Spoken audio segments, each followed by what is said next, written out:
tous et bienvenue dans cette nouvelle vidéo. Aujourd'hui, je vais faire une présentation de Saint Seiya, les Chevaliers Zodiac Deck Building de chez Yoka by Tsume.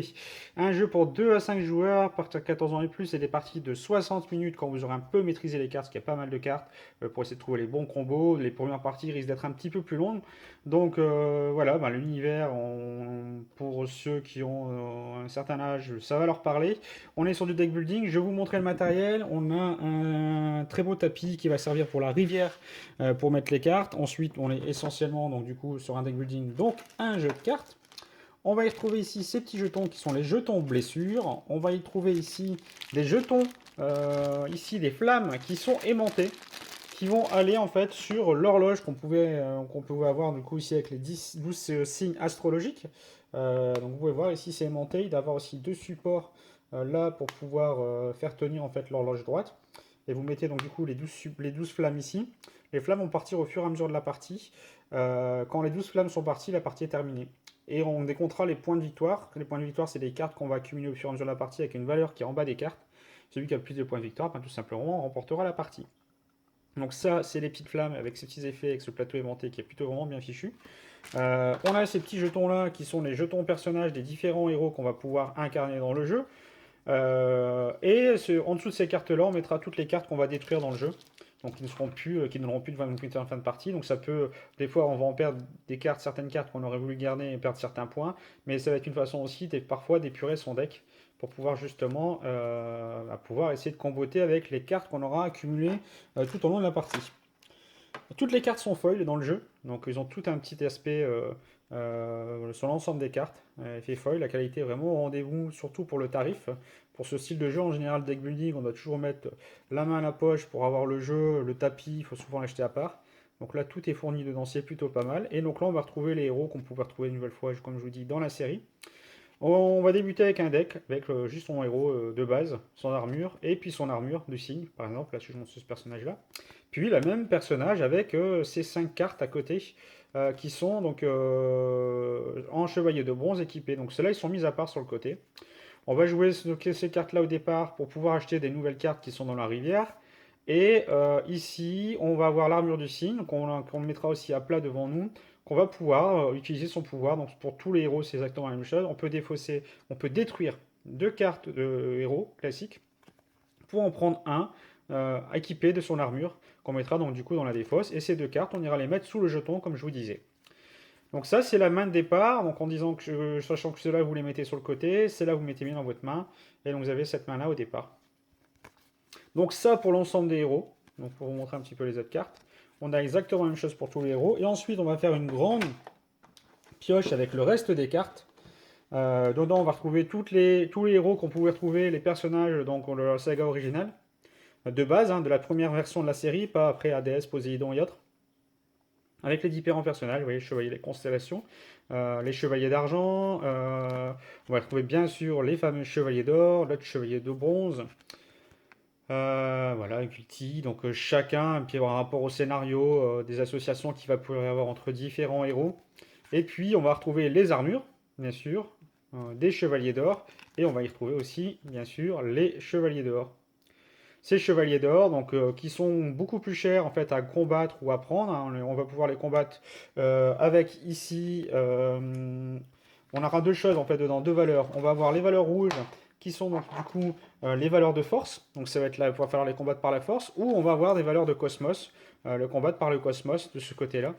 Et ces valeurs-là, c'est sur les cartes là qu'on va accumuler au fur et à mesure de la partie et avec nos cartes de base. Donc tout cela en fait, on les met ici. On va ensuite y mettre la rivière pour remplir ici tout simplement l'ensemble de la rivière avec des cartes. Tac. Voilà. Et il y a une petite particularité sur la dernière, ici il y a une réduction de coût pour la force et pour le cosmos de 1, donc on les achète de moins, donc là ça valait 6, ça ne vaut que 5, et ici 4, ça ne vaut que 3. Le joueur va faire toutes ces actions qu'il peut faire en fait dans son tour de jeu. Une fois qu'il aura terminé, il défaussera ses cartes dans sa défausse. Et puis cette dernière carte là qui est dans la rivière, c'est elle n'a pas été prise, on la défausse, on va décaler tout cela pour pouvoir venir remplir la rivière. Petite particularité en fait avec les chevaliers d'or, on a ce petit symbole qui correspond comme je vous le disais pour la fin de partie. Donc celui-là, quand un joueur va acheter une carte chevalier d'or ou va le combattre, qui va donc du coup le mettre dans sa défausse, eh ben, on va retirer une flamme donc, de l'horloge. Si, pareil, elle est enlevée ici, donc au bout de la rivière qu'on va devoir défausser pour le mettre dans la défausse, on enlèvera aussi une flamme. Donc c'est la façon du coup de faire avancer le jeu pour la partie quand ils sont défaussés ou quand ils sont pris de toute façon tout simplement donc dans la rivière. Voilà au niveau du principe. Après le principe est assez simple, c'est du deck building. Je vous dis, on a ces cartes en main au début de la partie. Par exemple ici, je vais laisser ça comme ça. J'ai mes cartes de départ. Comme je vous disais, donc là si je prends ce perso, donc là yoga, j'ai mes cartes de départ. Donc je mélange mon deck. Je vais prendre du coup 5 cartes pour pouvoir faire ma main de départ. J'ai donc ici 4 cartes yoga qui ont valeur de 4 en cosmos et 4 au niveau. Donc ça c'est pour régénérer en fait quand on a des héros qu'on va avoir devant soi qui seront blessés. On y mettra des jetons blessures. Avec cela en fait on va pouvoir du coup les guérir. Et puis l'armure. Donc l'armure, elle peut utiliser de deux façons comme je vous disais. Soit on va pouvoir l'utiliser pour son pouvoir, soit on va pouvoir l'utiliser pour une valeur de cosmos. Donc là l'armure on la met devant soi. On peut avoir maximum qu'une seule armure devant soi. Donc si on en a une deuxième on va devoir défausser l'autre. Et donc, tout simplement, ça nous permet, en fait, quand on va l'utiliser, à ce moment-là, on la défaussera. Donc, j'ai ça dans ma main. J'ai donc, du coup, 4 points de force. Je peux regarder si je peux acheter une carte. Ici, les cartes, je ne peux pas les utiliser. Je ne peux pas les acheter, sauf celle-là dernière, tout au bout, là. Donc, elle coûterait 2 en force. Et donc, du coup, je vais dépenser 2 pour pouvoir la prendre. Hop. Chose importante ici, en bas, on va regarder, il y a des petits effets. Il y a des cartes, des fois, où c'est noté arrivé. Là, je ne les ai pas expliqués, mais c'est exactement ce qui arrive sur ces cartes-là. Donc, arrivé, c'est quand elle rentre en jeu, on applique tout de suite l'effet qui est noté dessus. Donc là, c'était comme celui-là, par exemple, arrivé. Le joueur actif place Giga dans la défausse du joueur de son choix. Donc voilà, donc je lui donne. Ça lui fait quoi? Ça veut dire que ça lui fera moins 1 point de victoire. Et puis, donc lui pourra l'utiliser après comme action ici, qui est défausser, retirer un personnage présent sur le terrain, puis révéler à sa place la première carte de la réserve. Et donc, du coup, lui, ça va venir un peu pourrir son deck, puis ça lui fait moins 1 point de victoire. Donc là, en fait, je lui mets dans sa réserve. Et donc là, il y a eu même carrément les deux qui seraient tombés. Donc j'aurais mis ces deux cartes ou à plusieurs joueurs dans la main d'un joueur, dans sa défausse, qui peut être des points négatifs. Donc ça, c'est important à regarder. On oublie souvent dans les premières parties de bien voir s'il y a marqué arrivé, d'appliquer les effets qu'il y a sur la carte. Sur toutes les autres cartes, c'est des cartes plutôt que quand on va les jouer, quand on va les activer, qu'on utilisera les pouvoirs. Donc comme je reviens ici, donc j'avais 4 points. Je peux acheter celle-là. Donc ça me coûte 2, j'achète et je combats donc du coup Deshi à la clotte terrestre. Donc c'est un chevalier d'acier. Qui aura donc du coup son propre premier pouvoir. Il a un pouvoir de 1 de force. Et le coût du chevalier que dès qu'il combat est réduit de -1 pour chaque héros combattant à ses côtés. Donc voilà, donc c'est-à-dire que là, si je mets ça comme ça, donc là, j'ai 3 héros à mes côtés. Donc ça va pouvoir réduire en fait de -1, donc de -3. Ça, c'est son petit pouvoir. Et puis, donc il me reste, donc là, j'ai dépensé 2. Il me reste 2. Bah tiens, je vais pouvoir dire je l'enlève.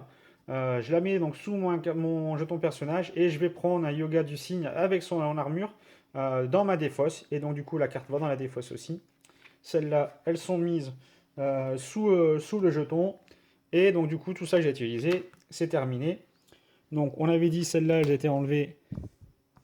Excusez-moi, donc pour le placer. Donc là, la carte que je viens d'acheter. Le tour est terminé. On enlève la toute dernière. Et puis, on redécale pour pouvoir remettre la rivière à la totalité. Ici, Athéna, pour vous montrer la carte, c'était aussi une carte arrivée. Donc là, j'ai vraiment mélangé et c'est vraiment mal tombé. On a toutes les cartes arrivées qui sont venues là tout de suite pour l'explication. Donc là, arrivée, tous les joueurs piochent une carte, puis soignent tout le personnage blessé. Donc là, ça permet de piocher une carte en plus. Et puis, si on avait tous les personnages blessés, c'est Athéna, hein, donc elle vient guérir tout le monde. Et Athéna, quand on l'a dans sa main, donc on ne peut la récupérer qu'avec du cosmos. Elle peut guérir tout simplement. Elle a 1 point de cosmos et elle a 2 points au niveau des blessures. Donc voilà en fait les mécanismes du jeu. Après c'est aux joueurs suivants et aux joueurs suivants, donc suivant le nombre de joueurs que vous allez faire. Ensuite il suffira tout simplement d'appliquer, quand vous allez jouer vos cartes, vous allez pouvoir les jouer soit pour leurs capacités en fait qui vont être notées ici, soit vous allez pouvoir les jouer aussi sur des pouvoirs en dessous. Donc sur le bleu en général c'est en plus, comme la mise en jeu. Donc l'exemple pour celui-ci, je choisis un personnage, un adversaire qui va défausser une carte de sa main. Donc ça c'est mise en jeu. On va avoir d'autres cartes qui vont être en fait arrivées en rouge, voilà, vaincu. Donc là, c'est autre chose. Vaincu, donc c'est quand je vais combattre, vos adversaires défaussent toutes leurs armures en main. Donc là, si je vais le combattre, je l'ai vaincu. Donc tous les adversaires défaussent leurs armures qu'ils avaient en main. Non, une nouvelle fois vaincu, donc c'est le même principe. Arrivé, donc je vais un petit peu expliquer ce que c'était que l'arrivée. Blessé, chaque adversaire blesse un adversaire de sa main. Donc là, au lieu d'utiliser pour son pouvoir de force, je vais l'utiliser pour son pouvoir blessé. Et donc chaque adversaire blesse un chevalier de sa main. Donc là, ils vont devoir prendre un chevalier, hein, pas un héros, un chevalier. Ils vont aller le poser devant eux et ils vont lui mettre une blessure dessus. Donc on utilise soit la valeur de force, soit d'ailleurs la valeur en dessous qui est donc là ici blessé. Donc blessé c'est pareil. Défaussé, donc là c'est pareil. Soit j'utilise la valeur de cosmos, soit j'utilise la fonction défaussé. Je regarde la main d'un adversaire, puis blesser un personnage de sa main. Donc voilà un petit peu les actions qu'on va pouvoir retrouver à son tour de jeu. Je vous ai expliqué, je pense, la totalité ou presque. Donc on a vu du coup le défausser, le blesser. On va avoir retrouvé aussi le détruire. Donc le détruire, ben, c'est tout simplement, comme je vous dis, on va devoir détruire la carte et à ce moment la carte détruite ira sous son jeton personnage. Donc le joueur va perdre des points de victoire, ou ça peut être vous aussi, hein, vous allez perdre. Ou ça peut être aussi une façon d'épurer son deck, de pouvoir enlever des cartes qui sont un peu moins puissantes au fur et à mesure de la partie pour essayer de faire revenir les cartes qui vous intéressent le plus. Je vous ai expliqué, donc je vous dis les grandes lignes. Fin de partie, on compte l'ensemble des points. Il y a des points de victoire supplémentaires aussi de fin de partie pour certaines de ces cartes, mais tout ça est indiqué dessus. Franchement, pour ceux qui connaissent, qui aiment l'univers Saint Seiya, allez-y, plongez dessus. Ceux qui aiment bien le building, vous pouvez y aller aussi. C'est assez simple à prendre en main. On n'est pas dans enfin, c'est pas une usine à gaz pour pouvoir jouer, c'est assez simple. Les premières parties peuvent être un peu plus longues parce qu'on essaie de trouver les cartes qui peuvent comboter, on lit beaucoup les cartes, après on va les connaître, et après derrière ça va rouler. Et le matériel vraiment je vous dis splendide, mais le gameplay aussi au rendez-vous. Voilà, c'était Senseiya, les Chevaliers Zodiac, deck de building de chez Yoga by Tsume. Le jeu sort fin août, début septembre. Je pense qu'il devrait plutôt faire un beau carton. Parce que franchement ça donne envie. Voilà, j'espère que cette vidéo vous a plu. N'hésitez pas comme d'habitude à vous abonner si ce n'est pas encore fait, liker, partager et laisser des commentaires. À ciao, bye bye pour une autre vidéo.